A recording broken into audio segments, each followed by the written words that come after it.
ఎడారుల సెలయర్లో October 13వ తేదీ. దేనిని గూర్చి చింతపడకుడి. ఫిలిప్పీలకు రాసిన పత్రిక 4వ అధ్యాయం 6వ వచనం. ఆందోళన అనేది విశ్వాసలో కనిపించకూడదు.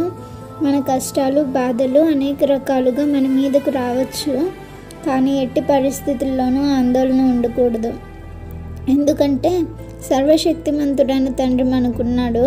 తన ఏకైక కుమారుని ప్రేమించినట్టే మనందరినీ ఆయన ప్రేమిస్తున్నాడు. కాబట్టి అన్ని వేళల్లో, అన్ని పరిస్థితుల్లో మనలను కాచి కాపాడడమే ఆయనకు ఆనందం. కాబట్టి దేనిని గురించి చింతపడకుడి, కానీ ప్రతి విషయంలోనూ ప్రార్థన విజ్ఞాపనముల చేత కృతజ్ఞతాపూర్వకముగా మీ విన్నపములు దేవునికి తెలియజేయుడి. దేనిని గూర్చి అనేది అన్నిటికీ వర్తిస్తుంది. నీ ఇల్లు తగలబడుతుందా? భార్య పిల్లలు మృత్యుముఖంలో ఉన్నారా? ఇంత పెద్ద విషయాల నుండి చిన్న చిన్న విషయాల దాకా అన్నిటినీ దేవుని వద్దకు తీసుకురా.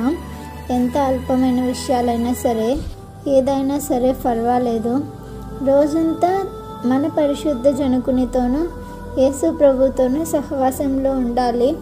రాత్రివేళ హఠాత్తుగా మెలకు వస్తే మన మనసు తనంతట తానే ఆయన వైపుకు తిరగాలి. నిద్రలేని రాత్రులలో మనల్ని వేధించే సమస్యలను ఆయన ముందుంచాలి. మన కుటుంబం, వ్యాపారం, వృత్తి ఏదైతే మనల్ని విసిగిస్తున్నదో దాని విషయం ప్రభుతో మాట్లాడాలి. ప్రార్థన విజ్ఞాపనలతో అంటే ఆసక్తిగా, పట్టుదలతో, దీర్ఘశాంతంతో దేవుని కొరకు కనిపెట్టాలి. కృతజ్ఞతాస్థుతులతో అంటే ఎప్పుడూ ముందుగా కృతజ్ఞతాస్థుతుల పునాది వేయాలి. మనకి ఎన్ని ఇబ్బందులు ఉన్నప్పటికీ మనలను దేవుడు నరకం నుండి తప్పించాడన్న సత్యం మాత్రం ఎప్పుడూ ఉంది కదా. తన పరిశుద్ధ వాక్కును, తన కుమారుణ్ణి మనకు ఇచ్చాడు కదా. తన ప్రశస్తమైన వరం పరిశుద్ధాత్మను మనకు ఇచ్చాడు కదా. ఆయనకు వందనాలు చెల్లించడానికి మనకు కారణాలకేమీ కొదువలేదు. దీనిలో మనం ఆసక్తి కలిగి ఉందాం. సమస్త జ్ఞానమునకు మించిన దేవుని శాంతి మీ మనస్సుని, మీ హృదయాన్ని యేసుక్రీస్తులో ఉంచుతుంది. ఇది ఎంత దీవెనకరమైనది, వాస్తవమైనది, విలువైనది అంటే ప్రయోగాత్మకంగా దానిలోకి ప్రవేశించి చూడాలి. ఎందుకంటే అది మన జ్ఞానానికి అందదు. ఈ విషయాలను హృదయంలో భద్రం చేసుకుందాం.